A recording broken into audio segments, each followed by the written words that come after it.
하느님은 가변적이거나 불안정하지 않으시다. 하느님은 절대적으로 신뢰할 수 있는 분이다. 그러므로 우리는 절대적인 확신을 가지고 그분께 의탁할 수 있다고 말씀을 드렸습니다.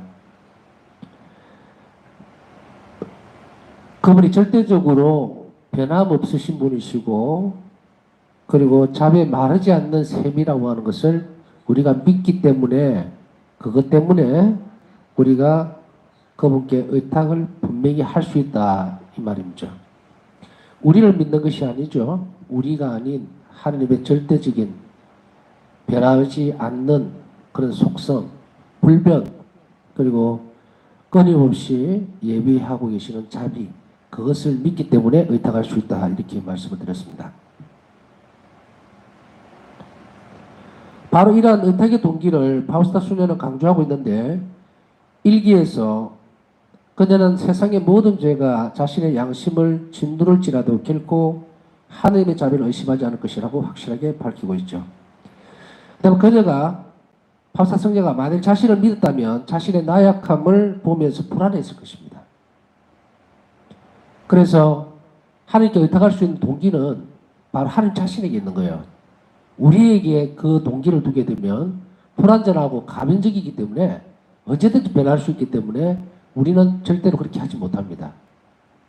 그래서 파우스타 성녀는 바로 하느님의 이러한 속성, 자비, 그리고 불변성, 그리고 선하신 분, 바로 이런 부분들을 깊이 통찰했기 때문에 의탁할 수 있는 동기를 그곳에 둔 거고 완전하게 의탁할 수 있었다는 이야기입니다. 자신의 나약함을 보면 불안했을 것이지만, 그러나 의탁의 닻을, 닷 알죠? 배에 정박시킬 때에 이렇게 갈고리같이 생긴 거 내리는 거죠. 닻을 하느님께 내렸기 때문에 파우스타 성녀가 고백했던 것처럼 자신의 비참함을 보고 경악했을 때도 용기 있게 하느님께 의탁할 수가 있었습니다. 자신의 비참함을 보게 되면 나라고는 떨어집니다. 우리가 우리 자신들이 비참한 상태, 이렇게 표현을 하죠. 어떤 동기가 됐든, 어떤 이유가 됐든, 어떤 상황이 됐든, 어떤 사건이 됐든 우리는 비참함에 딱 맞부딪힐 수가 있어요. 그게 예를 들어서 경제적으로 막 위축되어 있을 때도 그렇고, 또 다른 사람에게 무시를 당했을 때도 그렇고, 또 다른 사람에게 비웃음을 당했을 때도 그렇고, 모함을 당했을 때도 그렇고, 하여간 위축되는 그 상황에서 벗어나지를 못해요. 그것이 자신에게 그 동기가 있기 때문에 그것에서 우리는 벗어날 수가 없어요. 그렇기 때문에 이 파우스타 성녀는 자신의 비참함을 보고 너무 놀래고 경악했다 그랬잖아요. 까무러칠 듯이 그렇게 놀랬다 하더라도 하느님께 의탁할 수 있었는데, 그것은 무엇이 필요합니까? 용기가 필요하다. 하느님께 의탁할 때에 이 용기는 반드시 필요한 거예요. 용맹하게 나아가야 됩니다. 장애물이 있다고 해서 겁을 먹고 뒤로 물러서면 우리 자신 안에만 갇혀져 버립니다. 가두어져 버리기 때문에 그 사람의 삶은 거쳐갈 수가 없어요.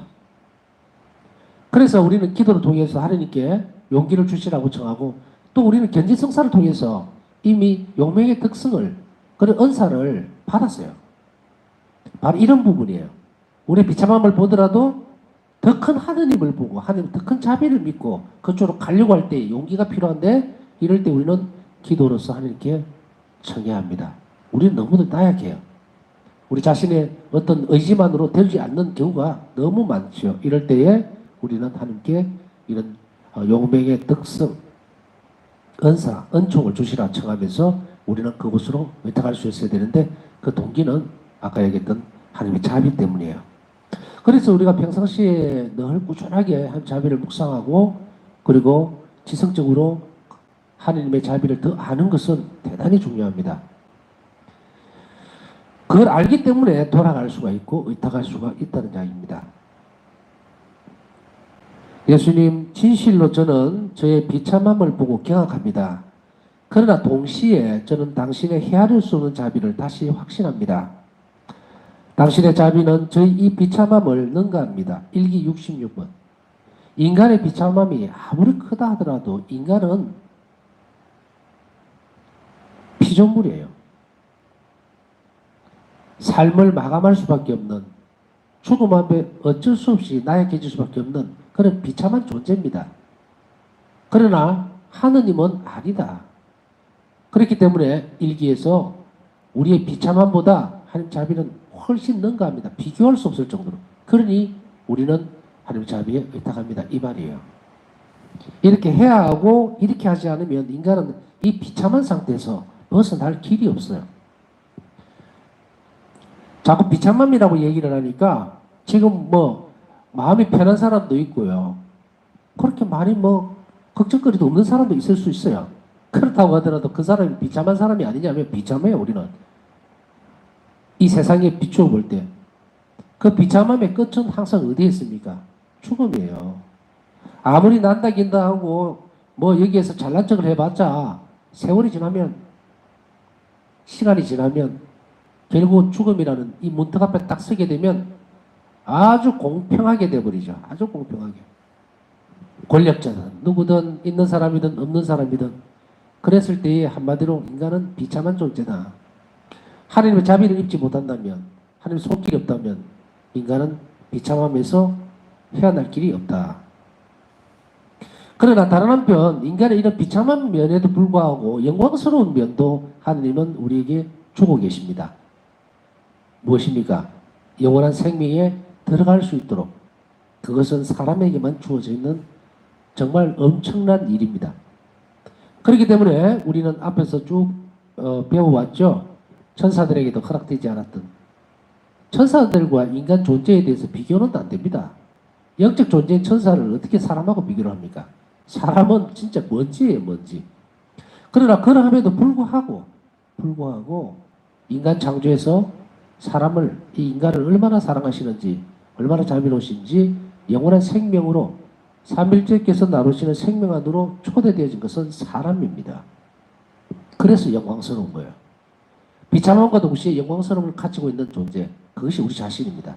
이 사실을 뚜렷하게 알 때에 우리는 비참함에 비추어서 하나님께 갈 줄 알아야 된다. 의탁의 정신은 고통과 고난의 시기를 통해 형성되고 또 가장 완전하게 실현이 된다. 의탁의 정신은 고통과 고난의 시기를 통해야 합니다. 고통과 고난이 없으면 의탁의 정신은 자라지를 않습니다. 우리가 십자가라고 얘기하는 거 그거 전에도 말씀드렸죠. 고통은 예수님 없이는 쓰잘데기 없는 거예요. 악의 산물입니다. 죄로 인해서 벌어진 것이 고통이에요. 그러나 예수님의 순환과 죽음, 십자가생의 희생으로 인해서 정말 죄의 결과물인 이 정말로 없어져야 될 그 고통을 우리는 어떻게 받아들이도록 예수님께서 바꿔놓으셨느냐? 그것은 바로 의탁의 정신을 키워갈 수 있는 그거로 변화시켰기 때문에 우리는 그것을 단순하게 고통이라고 하지 않고 이것을 의탁의 정신을 키워나가는데 분명히 필요한 그런 요소가 되어 있다는 것입니다. 그리고 고통과 고난의 시기를 통해서 이것이 형성되지만 또한 완전하게 실현되는 것도 의탁의 정신이 실현되는 것도 고통과 고난을 통했습니다. 우리에게 있어서 고난이 없다면 우리는 아무것도 예수님을 닮은 것이 없어요. 예수님을 닮을 수 있는 부분들이 바로 이 십자가 순환을 통했습니다. 그래서 예수님 닮는 거예요. 예수님께서도 물론 죄가 없으셨기 때문에 이 십자가상에 이런 형벌이죠. 그걸 다 하실 필요가 없어요. 그렇지만 기꺼이 당신 자신을 내놓으신 것은 하나님 자비 때문입니다. 인간을 구원하기 위해서. 그렇다면 이런 고통, 죄의 결과물인 이 죽음까지도 받아들이셨던 것은 바로 당신께서 통로를 열은 거예요. 부활이라고 하는 것, 영원한 생명을 하는 길을 여신 거예요. 그러면 이제 어떻게 합니까? 나에게 주어져 있는 고통과 고난의 시간이 될 때에 하나님은 그걸 통해서 우리를 괴롭히려는 것이 아니라 그걸 통해서 우리를 교육시키고 영적으로 성장시킵니다. 그래서 이런 고통들과 고난들을 예수님 순환에 반드시 결합시킬 때에 가치가 있다. 그렇지 못하면 그냥 고통이요. 죄의 결과물. 힘든 상황은 우리가 의탁할 수 있도록 단련시키며 흔들리지 않고 강하며 굽히지 않는 신뢰를 가질 수 있도록 만듭니다. 사람은 편하면은 아무것도 안 해요. 아무것도 안 합니다. 그래서 우리가 아프고 힘들고 고통스럽고 하면 예수님께 가까이 가려고 노력을 하겠지만, 그러나 편하고 아무 걱정거리 없고 세상이 자기 마음대로 잘 돌아가고 모두가 자기를 떠받드는 듯이, 또 혹은 근심이 없는 듯이 보이는 그런 순간에는 굳이 하나님을 안 찾는다. 그게 인지상정이에요. 어쩔 수 없어요. 사람은 그렇게 그걸 극복해내야 되는 과제가 남아있을 뿐, 그렇다 하더라도 이렇게 편한 것, 불편함이 없이 적당하게 되어져 있는 영혼은 하나님께 완전히 의탁하지를 않습니다. 의탁이라는 건 전부 다 내놓아야 되죠. 그렇지 않아요. 그러나 고통과 고난과 그리고 가난함, 이런 힘듦이 있는 사람은 뭘 합니까? 기도도 하고 또 성체조배도 하고. 왜? 힘드니까. 예수님께 도와주십시오. 제발 한 번만 도와주십시오. 이걸 해결해 주십시오. 이렇게 되죠. 그런데 편안하면 안 해요. 형식적인 어떤 신앙생활을 할 수는 있을 겁니다.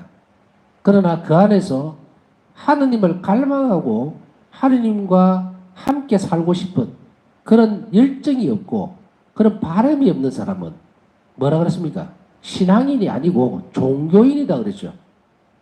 종교 생활하는 사람. 편하니까. 굳이 뭐 내주 활동이니 뭐니 따라다닐 이유가 없거든요. 그러나 그래도 불안하니까. 영원함에 대한 것, 죽음에 대한 공포, 이런 것들이 있으니까 그냥 성당 오는 거예요. 와서 그냥 한잔 있고 때 되면 가고, 놀거리 있으면 뭐가 있는가 싶어서 찾아다니고 그런 거예요. 이런 사람에게 있어서는 의탁의 정신이 절대로, 의탁의 태도가 형성될 수가 없습니다. 왜냐하면 고난과 고통 속에서도 주님께 가지 않는 영혼이기 때문에 그렇다는 이야기죠. 이제 우리는 파우스타 수녀의 삶에서 몇 가지 사건들을 통해서 그녀가 의탁의 정신을 어떻게 완성해 나갔는지를 살펴볼 것입니다. 파우스타 수녀에게 있어서 의탁의 정신은 계속적으로 발전해 나간다고 했잖아요. 그 발전하는 것을 몇 가지 사례를 통해 보면서, 몇 가지 사건들을 통해서 파우스타 수녀는 어떻게 의탁의 정신을 성장시켜 나갔는지 또 완성해 나갔는지 한번 살펴보겠습니다. 먼저 파우스타 성녀가 의탁의 정신을 시험받은 특별한 고통은 영적 암흑이라고 불리는 영적인 고통이었다. 파우스타 성녀의 영혼을 정화하고 완성하시기 위해서 하나님께서는 고통스러운 암흑과 외로움을 통해 파우스타 성녀를 인도하셨다. 이 체험에서 하나님께서는 충만한 빛으로 그녀를 비추어 주셨지만 그녀의 영혼은 아직 그것을 받을 준비가 되어 있지 않았기 때문에 장님처럼 이 빛을 어두움으로 칠합니다. 첫 번째로 겪었던 것은 영적 암흑입니다. 이 특별한 고통을, 의탁의 정신을 시험받았는데 영적 암흑이라고 하는 것은 아무것도 느낄 수 없는 거예요. 아무것도 느낄 수 없고 아무것도 감흥, 어떤 존재적인 가능성들도 다 닫혀있는 상태, 다 닫혀있는 상태. 기도를 해도 괴롭고 하나님이 있는지도 잘 모르겠고 의심스럽고. 그러나 그럼에도 불구하고 예수님은 어떻게 합니까? 그 영혼에게, 파우스타 성녀에게 계속 영혼의 빛을 이렇게 비춰줍니다. 당신이 옆에 있으면. 이 상황에서의 파우스타 성녀는 예수님이 옆에 계신다는 사실을 알아요. 그런데 느낄 수가 없는 거예요. 말 그대로 완전 영적 어둠에, 암흑에 갇혀있는 거예요. 이것을 허락하신 거예요, 예수님은. 왜? 영혼을 정화시키기 위해서. 암흑과 외로움을 통해서, 이 외로움은 극심한 거였습니다. 왜냐하면 그 앞전에 이런 것을 지나고 나서 예수님을 체험하고 만나고 예수님께서 계속 지도를 해나가셨던 것이 아니고요. 앞에 선지에서 예수님과 만남이 계속 있었죠. 얘기를 보면. 그래서 예수님께서 정말 성체조배를 할 때나 또 성시간을 할 때나 미사 때에 계속 예수님은 파우스타 성녀와 만나시고 필요한 말씀을 주셨어요. 그런데 이게 어느 날 순간에 딱 암흑으로 들어갑니다. 영적 암흑의 시기. 이때는 이 영혼은 의지는 있어요. 내가 너와 함께 있을 것이다라는 예수님 말씀을 절대적으로 믿습니다. 그런데 전혀 그 영혼은 느낄 수 없는 상태로 들어가 버립니다. 이거는 감각의 밤이 아니고 바로 영적 암흑기예요. 이것은 영혼을 순수하게 재련시키기 위한 겁니다. 이때 영혼은 극심한 외로움과 고통을 겪게 돼 있어요. 기도를 해도 답도 없고 미사 참여를 해도 미사에 참여를 하고 있는데도 성체성사 안에 예수님이 계시다는 생각은 있지만 전혀 영혼은 깜깜이가 돼서 예수님을 알아보지를 못합니다. 단련이에요. 이 과정을 재련을 시키는데 이 고통은 극심해서 정말로 어디로 도피할 곳이 없어요. 영적 암흑기는 하나님께 가까이 갔을 때에도 가려고 하는 열망도 또 열정도 있게 돼 있어요. 아까 말했듯이 느끼는 것도 없어요. 계신다는 것밖에 몰라요. 인간의 의지로는 그걸 아는데 그것만으로는 교류가 안 돼요. 갑자기 환한 그 길을 걸어가다가 어둠이 확 들어와 버리면 캄캄해서 앞이 하나도 보이지 않는, 겨우겨우 더듬거리기는 하는데 여기가 길이라는 건 압니다. 이리로 쭉 나가면 통로라는 걸 아는데 온갖 공포감과 버림받았다는 생각, 그리고 정말 예수님을 내가 믿었었나 이런 정도의 의심까지는 막 들어오는 거예요. 그러면서 그 앞에 예수님과 함께 지냈던 그 시간들, 기도 안에서 또 예수님께서 말씀해 주시던 그런 순간들, 이것까지도 의심을 막 불러일으킵니다. 콩 뽑듯이 달달달달 뽑는 거예요. 이런 그 영적인 괴로움들, 우리가 가장 사랑하는 대상에게서 떨어져 나가는 아픔으로 생각하면 비슷합니다.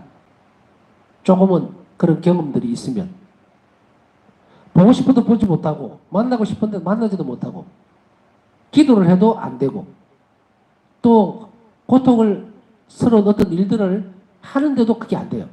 이제 세상적으로 많은 사람들과 만나고 교류를 해도 이제 힘이 쫙 빠져버립니다. 어떤 것도 세상에서 이제 기쁨을 주는 것은 단 한 점도 없는 그런 상태. 그래서 이 상태에서 놓여진 영혼들은 그래 하더라도 예수님은 이 영혼을 어떻게 단련을 시키는가? 의지로 살아가도록. 의지로. 이제 신앙적 진리가 받침돌이 되고 기둥이 됩니다. 그래, 예수님께서는 나와 함께 계신다고 약속하셨으니까 계실 것이다. 계신다. 계실 것이다도 아니에요. 계신다라고 끊임없이 자기에게 다짐하고 이제 그것으로서 이 기간을 걸어나가는데 어마어마한 가시밭길이다. 이런 영적 암흑기를 예수님께서는 바사성에게 허락을 하시는데, 하느님께서 이 체험에서 충만한 빛으로 계속 비춰주셨다고 얘기했잖아요. 내가 모르는 거예요. 내가 못 알아듣는 이 상태를 이야기하는 거예요. 하느님께서 계속 그걸 비춰주시는데 그 시기가 끝날 때까지는 이 괴로움은 본인이 지고 갑니다. 감각이 어둠이 먼저 오고 그 다음에 영적 암흑기가 다음에 와요. 감각적으로 느끼는 것이 아니에요. 이제 감각적인 그 기쁨들은 이미 뛰어넘었어요. 바울사 성령에게 있어서는. 감각적으로 막 이렇게 감동을 받는다든지 마음이 너무 좋아진다든지 막 이런 시기가 이 감각 이거 싹 빼들어가 버린 거예요. 이게 싹 없어져 버려요.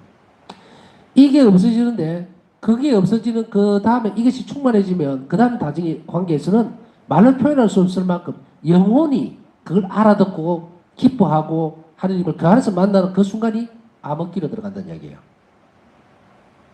우리 같은 사람이 그전에는 기도하면 참 기쁘고 좋았는데요. 요즘은 기도를 해도 모르겠고 예수님이 계시는지도 모르겠고 그게 감각의 밤이에요. 그거. 기초적으로 지나가는 길입니다. 이 기초적으로 지나가는 길조차도 못 들어가는 사람 숱하게 많아요.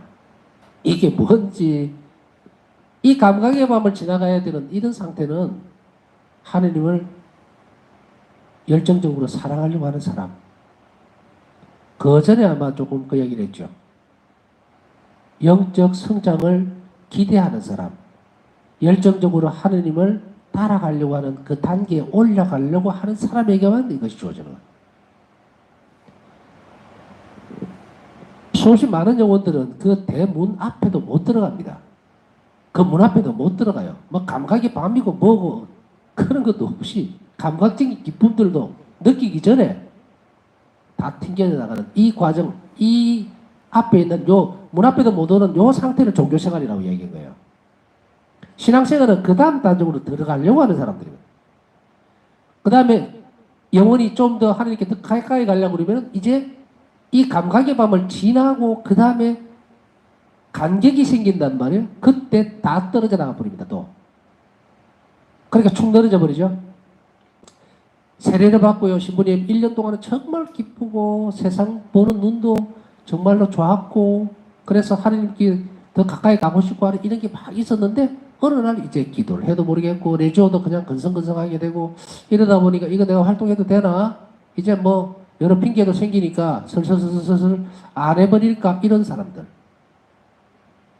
이들을 잘 지도해주면 이것이 감각의 아주 얕은 밤에 초입에 들어와 있다는 것을 알려주면 그 열성에 또 불이 붙을 텐데 안타깝죠.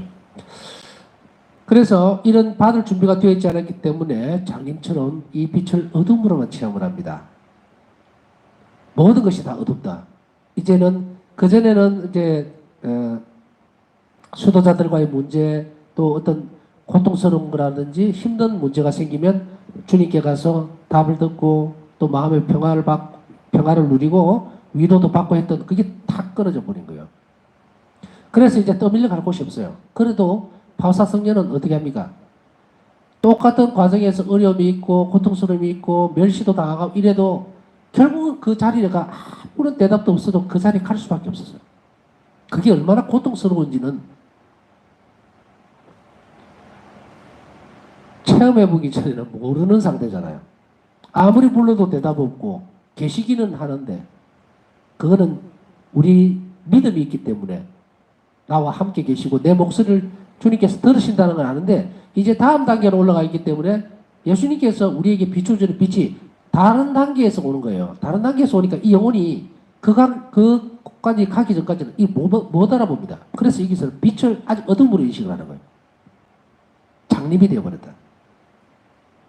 이때는 우리는 이 영적 어둠의 밤을 어떻게 지나려야 될 것인가? 의지적인 사랑으로 가야 됩니다. 의지적인 사랑. 주님께서 나에게 베풀어 주셨던 모든 일들, 모든 상황들, 기뻐했던 것들, 하나님 자비롭다는 것들, 이것에 대한 계속적인 자신에게 인식시키고 그것으로 살아가야 돼요. 마치 곰이 겨울잠 자기 전에 잔뜩 먹잖아요. 우리 신앙생활에서 풍요로운 시간들이 있을 때에 또 자유로운 시간이 있을 때 이 감각의 밤이나 또 영적 어둠의 밤이 오기 전에 이 배를 불려놨단 말이에요. 이걸 가지고 살아가야 됩니다. 그래서 성경 안에서 말씀되어져 있는 진리 또 그 위에 다른 교회가 말하고 있는 진리 그것을 믿고 그것을 벗삼아서 끝까지 가야 된다. 이것이 영적 어둠을 통과하는데 고통은 굉장히 극심했다. 그녀는 오로지 죄로 가득한 자신을 보았고 이 영적 어둠의 밤에 들어가면 빛이 안 보이기 때문에 주님께서는 보이지 않으시고 자신의 죄만 계속해서 드러나버려요.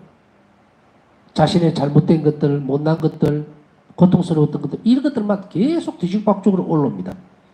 이로 인해 하느님께 거부당하는 것처럼 느껴져 매우 큰 고통을 받는다. 영적 암흑기에 들어간 영혼은 하느님께서 나를 버리신 것 같이 느끼는. 그래서 나에게 대답을 안 해주시는 것 아닌가. 그래서 내가 이렇게 황량한 것이 아닌가. 영혼이 완전히 이렇게 쭈그러드는 상태가 아닙니다. 바우사 성경에서는 꽉 차가 있어요. 차가 있는데 하느님께로 가는 길은 단계들이 있어요.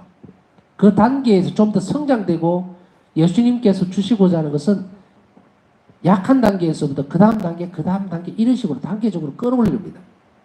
그러니 바우사 성녀는 이 영적 암흑기의 이 부분에 있어서 어마어마한 외로움을 느끼는 거예요. 버림받았다는. 하느님께서 나를 버리고 예수님께서 나를 버리셨다. 그러면은 예수님께서 왜 나를 버리셨을까? 그렇게 생각되겠죠. 그러니까 자신의 죄를 또 살펴보게 되고 이렇게 살펴보다 보면 그 다음에는 어떤 상황이 벌어지느냐. 이거는 뭐 앞뒤가 없는 거예요. 어디로 가야 될지를 모릅니다. 그러나 끊임없이 일할 때라도 바울사 성령은 기도의 끈을 절대로 놓지 않았고 정말 기어서라도 성체 앞에 가서 엎드려 있었어요. 이 시기와 시련이 꼭 필요한 거기 때문에 그러나 견딜 수 있는 힘을 주시라고 대답은 없어요. 그렇지만 들으실 거라고 확신을 하고 그 일을 계속해 나가셨어요. 십자가의 성교화는 이 고통을 다음과 같이 표현하고 있습니다. 영혼이 저희 불결 때문에 겪어야 하는 괴로움. 이것은 하느님의 빛을 받는 그때 무한량한 것이니 이 맑은 빛이 영혼의 더러움을 몰아내리고 그 안에 휩싸일 때야말로 영혼은 더 더럽고 더 비참할 수밖에 없다. 자신을 느껴서 하나님께서는 저에게 맞서시고 자신도 하나님께 거슬리는 몸임을 깨닫게 된다. 영혼에 있어 이것은 참아낼 수 없는 슬픔이요 괴로움이니 하나님께 버림받은 몸처럼 느껴지기 때문이다. 몸의 비참함, 죄가 부각되어 가면서 그래서 마치도 버림받은 그런 존재같이 그렇게 느껴진다는 이 말입니다. 이렇게 휩싸일 때 영혼은 돌아옴을 막 몰아내려고 하는데 맑은 빛이 들어와 버리니까 오히려 더 내려앉아 버린다는 이야기예요. 영혼은 더 더럽고 더 비참할 수밖에 없다. 그래서 마치도 우리가 짓고 있는 자신이 가지고 있는 그 죄가 하나님께 맞서고 있다라는 그런 비참한 상태까지 가버리는 것, 그것을 지금 십자가의 성교화는 이렇게 표현을 하고 있어요. 바울사 성령은 이것을 하나님께 거부당하는 것처럼 느껴져 매우 큰 고통을 받았다 이렇게 말씀하고 있는 겁니다. 바울사 성령은 이 어두운 밤의 시기에 겪었던 자신의 고통을 정확한 통찰력으로 기술했다. 정말로 놀라운 일이에요. 우리에게 있어서는 너무도 소중한 부분이에요. 이 영혼이 겪었던 이 어두운 밤의 시기에 겪었던 이 고통을 정확하게 통찰력으로 가르쳐주지 않았다면 우리는 어떤 한 영혼이 이 상태에 들어가 있을 때 누구도 판단을 할 수가 없습니다. 판단을 할 수가 없어요. 그러나 바울사 성령은 당신이 그 극심한 고통을 겪으면서 알아냈던 그 통찰력을 알아냈던 그 부분을 우리에게 이렇게 얘기합니다. 내 수련기 첫 해가 끝나갈 무렵 어두운 밤의 그림자가 내 영혼을 덮기 시작했다. 나는 기도를 해도 위안을 받을 수 없었고 묵상을 하기 위해 큰 노력을 쏟아야만 했다. 두려움이 내 영혼을 휩쓸었다. 나 자신 안으로 더 깊이 들어가면서 나는 오직 큰 비참함밖에 볼 수 없었고 하나님의 지극히 거룩하심을 명확히 볼 수 있었다. 나는 감히 눈을 들어 하나님을 바라보지 못했다. 일기 23분. 이 어두운 밤에는 우리 자신의 비참함만 보이고 하나님은 한없이 커지는 거예요. 무한하게. 그 존재 자체가 느껴지기 때문에 이 어두운 밤에서는 이 영혼이 완전히 짓눌러버려서 도망가고 싶은, 도저히 여기에 있어서는 안 되는 것처럼 하나님께서 나를 받아주지 못하시는 것처럼 그렇게 느껴진다 이 말이에요. 그러나 의지적인 사랑은 그렇다 하더라도 나는 하나님께 절대로 떠나서는 안 되겠다라고 이제 밀어붙이는 거예요. 그러니 이 두 개가 충돌이 일어나면서 엄청난 고통을 겪게 되는 시기를 이렇게 얘기를 하고 있습니다. 이 앞을 볼 수 없는 어둠 속에서 바울사 수녀는 하나님께 거부당하는 느낌을 받았다. 하나님께서 거절하시는 듯이. 그녀는 이 거부로 인한 고통을 기술하고 있다. 영적 괴로움 속에서 그녀는 자신이 할 수 있는 마지막 행동으로서 큰 의탁의 정신을 가지고 기도했다. 자, 이 대목이. 큰 의탁의 정신을 가지고 기도를 합니다. 거부당한 것 같고 밀려난 것 같고 자신의 죄는 엄청나게 크게 드러나면서 이 죄 때문에 하나님에게서 떨어져 나갈 것 같은 버림받은 그런 느낌, 그런 생각, 상황 그게 놓여져 있을 때에 영혼은 어떻게 살아야 되는가? 더 큰 의탁의 정신을 가지고 하나님께 가까이 가야 된다. 예수님 당신은 하나님께서 피조물을 잇는 것보다 어머니가 자신의 아기를 잇는 것이 더 빠르다고 말씀하셨습니다. 어머니가 자신의 젖먹이를 잊을지라도 나 하느님은 결코 내 피조물을 잊지 못한다고 말씀하셨습니다. 오 예수님, 당신은 제 영혼의 신음을 들으십니까? 당신 아기의 고통스러운 흐느낌을 들으소서. 오 하느님, 저는 당신께 의탁합니다. 하늘과 땅은 지나갈 것이지만 당신의 말씀은 영원히 남을 것이기 때문입니다. 일기 23분. 큰 의탁의 정신으로 바울사성인은 이렇게 다른 표현을 쓰죠. 저를 지금 이 자리에서 죽이신다 하더라도 저는 당신을 떠나지 않을 것입니다. 의지의 사랑, 그리고 큰 의탁의 정신, 그것으로 바울사성인은 이 영적 암흑기를 신하게 됩니다. 우리 또한 어떤 형태로든지 간에 이런 암흑기를 맞게 됩니다. 감각의 밤이 지나게 되면 바로 맞닥뜨리는 이것에서도 우리는 의탁의 정신을 키워나갈 그런 필요, 또 절대적으로 그 의탁의 정신, 그 태도로 하나님께 가까이 가려고 하는 그 방식, 태도를 우리는 오늘 분명하게 배웠습니다. 어떤 형태로 다가올지는 모르지만 그러나 이 의탁의 정신은 어떤 어려움이나 또 힘든 상황 속에서도 우리를 하나님께 가까이 머물게 할 수 있는 유일한 길이라는 것을 우리가 잘 알아들었다면 남은 시간 묵상하면서 주님께 우리의 의탁의 정신, 의탁의 태도를 더 잘 키워나갈 수 있도록 또 밝은 빛으로 이끌어 주시도록 은총을 청하면서 남은 시간 묵상하도록 하겠습니다.